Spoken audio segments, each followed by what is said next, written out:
नमस्कार, आप देख रहे हैं यूपी न्यूज 9 और मैं हूं आपके साथ आयुष दीक्षित। रात के 9 बजे हैं और यूपी न्यूज 9 के इस न्यूज बुलेटिन में टॉप 9 में आपका स्वागत है। इस बुलेटिन में हम आपको दिन भर की 9 बड़ी खबरों से रूबरू करवाएंगे। तो चलिए बुलेटिन की शुरुआत करते हैं बिहार चुनाव से। बिहार चुनाव में पटना में शुक्रवार को होने वाली मतगणना की पूरी तैयारी कर ली गई है और काउंटिंग पटना के बोरिंग रोड स्थित एएन कॉलेज में होगी। तो बात करते हैं अपनी दूसरी बड़ी खबर की। बिहार चुनाव में इस बार बम्पर वोटिंग हुई है। दोनों चरणों में मतदान का आंकड़ा 69% पर पहुंच गया है, जो बिहार के इतिहास में 1952 के बाद सबसे ज्यादा है। इस बम्पर वोटिंग को एनडीए और महागठबंधन दोनों अपने अपने पक्ष में बता रहे हैं। आज पटना में आरजेडी के एमएलसी सुनील सिंह ने मतगणना के दौरान गड़बड़ी न करने के लिए मतदान केंद्र पर नियुक्त कर्मचारियों और रिटर्निंग ऑफिसर्स को धमकी दे डाली, और धमकी वो भी चेतावनी भरी। इसके बाद पटना का सियासी माहौल और गर्म हो गया। आइए सुनते हैं क्या विपक्ष हारता है तो उस तरह के दृश्य देखने को मिलेगी। विपक्ष कौन है? हम तो कल पक्ष में हैं, हम विपक्ष नहीं है। हमारे पास मेजॉरिटी है, लोगों ने हमको वोट दिया है। आप अच्छी तरह से जानते हैं कि जो 72 लाख नए लोगों ने अपना मताधिकार का प्रयोग किया है, क्या इसी भ्रष्टाचारी सरकार को बचाने के लिए किया है? जिसके छोटे छोटे पदाधिकारी के यहाँ करोड़ों करोड़ रुपया मिला, उसको बचाने के लिए किया है? क्या उसको बचाने के लिए उन्होंने मताधिकार का प्रयोग किया है? कि जिस तरह किसानों का शोषण और दोहन हो रहा है, क्या उसको बचाने के लिए लोगों ने वोट किया है? कि जो किसी भी ब्लॉक में चले जाइए, किसी भी थाना में चले जाइए, किसी भी अनुमंडल में चले जाइए, मृत्यु प्रमाण पत्र लेने के लिए भी रिश्वत देना पड़ता है। क्या लोगों ने इसके लिए वोट किया है बढ़ करके? आज तक बिहार का सारा रिकॉर्ड टूट चुका है। 69% वोट पोल हुआ है, और यह वोट जो पोल हुआ है ये बदलाव के लिए हुआ है, इस भ्रष्टाचारी सरकार से निजात पाने के लिए हुआ है, और तेजस्वी यादव जी को मुख्यमंत्री बनाने के लिए। अब बात करते हैं अपनी तीसरी बड़ी खबर की। बिहार विधानसभा चुनाव के नतीजों की घोषणा से पहले ही पटना की राजनीतिक गलियारों में जश्न की महक आने लगी है। बात चर्चित सीट मोकामा की है, जहां एक तरफ मोकामा के बाहुबली विधायक अनंत सिंह के पटना स्थित आवास पर उनके समर्थक जश्न की तैयारी में जुटे हैं, वहीं दूसरी ओर मोकामा के गद्दावर नेता और पूर्व सांसद सूरजभान सिंह भी इस जश्न को लेकर पूरी तरह से तैयार है। उन्होंने पूरा विश्वास जताया है कि राष्ट्रीय जनता दल की प्रत्याशी वीणा देवी मोकामा से भारी मतों से जीत हासिल कर रही है।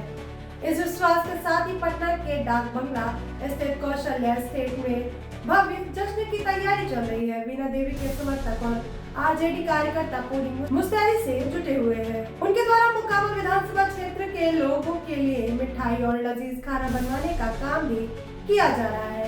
अब बात करते हैं अपनी चौथी बड़ी खबर की। देश के कई हिस्सों में असमान और अचानक मौसम परिवर्तन के कारण खरीफ की फसलों में भारी नुकसान हुआ है। प्रारंभिक अनुमानों से संकेत मिलता है कि कुछ क्षेत्रों में पैदावार 30% तक कम हो सकती है। इस स्थिति से चिंतित होकर केंद्र सरकार ने प्रभावित किसानों के लिए एक विशेष राहत पैकेज की घोषणा की है, जिसमें फसल बीमा दवाओं की त्वरित प्रोसेसिंग और कम ब्याज दरों पर नए ऋण शामिल है। इसके अलावा कृषि वैज्ञानिकों ने किसानों को जलवायु प्रतिरोधी फसलों की किस्मों को अपनाने और जल संरक्षण के आधुनिक तरीकों का उपयोग करने की सलाह दी है।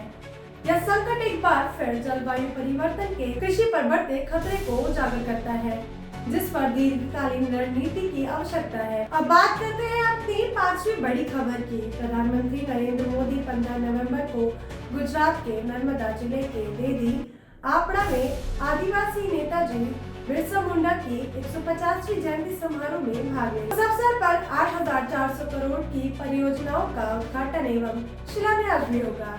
यह समारोह जनजाति गौरव दिवस के रूप में पूरे देश में मनाया जा रहा है, जिसमें आदिवासी जागरूकता, सेवा, स्वास्थ्य कैंप, नाट्य प्रस्तुति शामिल है। इस कार्यक्रम का राजनीतिक और सामाजिक अर्थ है कि केंद्र सरकार अपनी आदिवासी नीति और विकास रूपरेखा को बड़े आयोजन के माध्यम से जनता के सामने रख रही है। विकास, परिवर्तन, पहचान, सम्मान और जन समूह जुड़ाव की भावना इस खबर से झलकती है। अब बात करते हैं अपनी छठी बड़ी खबर की। उत्तर प्रदेश के मुख्यमंत्री योगी आदित्यनाथ ने गुजरात के केवड़िया में चल रहे भारत पर्व 2025 कार्यक्रम में कहा कि किसी को भी देश की सुरक्षा से छेड़छाड़ की अनुमति नहीं दी जाएगी। उन्होंने कहा कि नया भारत अपनी संप्रभुता, एकता और अखंडता पर कोई समझौता नहीं करेगा। यह बयान राज्य और केंद्र दोनों स्तर पर सुरक्षा संकल्प के संदर्भ में महत्वपूर्ण है। योगी ने इस अवसर पर भारत के एकीकरण में अहम भूमिका निभाने वाले सरदार वल्लभ भाई पटेल का स्मरण भी किया।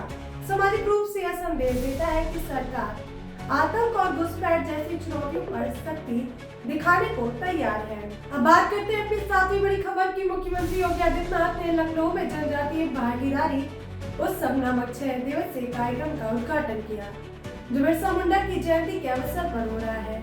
इस उत्सव में आदिवासी समुदायों की कला, संगीत, परंपरा प्रदर्शनी तथा उनके कल्याण उद्यम शामिल है। योग ने आदिवासी नेता बिरसा मुंडा की आजादी संघर्ष की याद दिलाई। यह पहल इसलिए महत्वपूर्ण है क्योंकि यह राज्य सरकार द्वारा अल्पसंख्यक आदिवासी समूहों को सामाजिक आर्थिक अवसर देने का प्रयास दिखाती है। विकास समानता की दृष्टि से यह संकेत है कि राजनीतिक एजेंडे में अब पहचान, निर्माण और सांस्कृतिक समावेश को जगह मिल रही है। अब बात करते हैं अपनी 8वीं बड़ी खबर की, जो कि उत्तर प्रदेश से आई है। राजनीतिक क्षेत्र में उत्तर प्रदेश की प्रमुख विपक्षी पार्टी समाजवादी पार्टी के अध्यक्ष अखिलेश यादव ने योगी शासन पर टिप्पणी की है।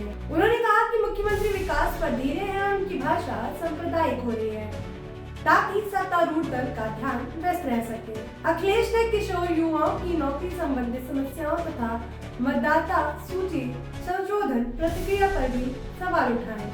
यह खबर इसलिए खास है क्योंकि यह उत्तर प्रदेश में सत्तारूढ़ दल और विपक्ष के बीच टकराव की दिशा दिखाती है। सामाजिक राजनीतिक रूप से यह संकेत है कि विकास मूलक एजेंडे के बजाय पहचान राजनीति और तनाव उत्पादन का मोड अधिक सक्रिय हो रहा है। अब बात करते हैं अपनी आखिरी और 9वीं बड़ी खबर की।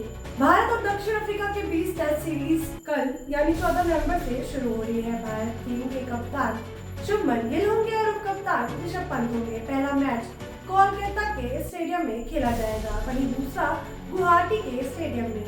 यह सीरीज 2025-26 के वर्ल्ड टेस्ट चैंपियनशिप के लिए अहम मानी जा रही है।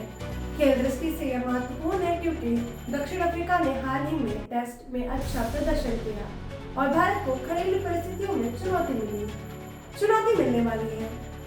फनमून में और मीडिया में अपेक्षा है कि भारत अपनी निरंतरता दिखाएगा।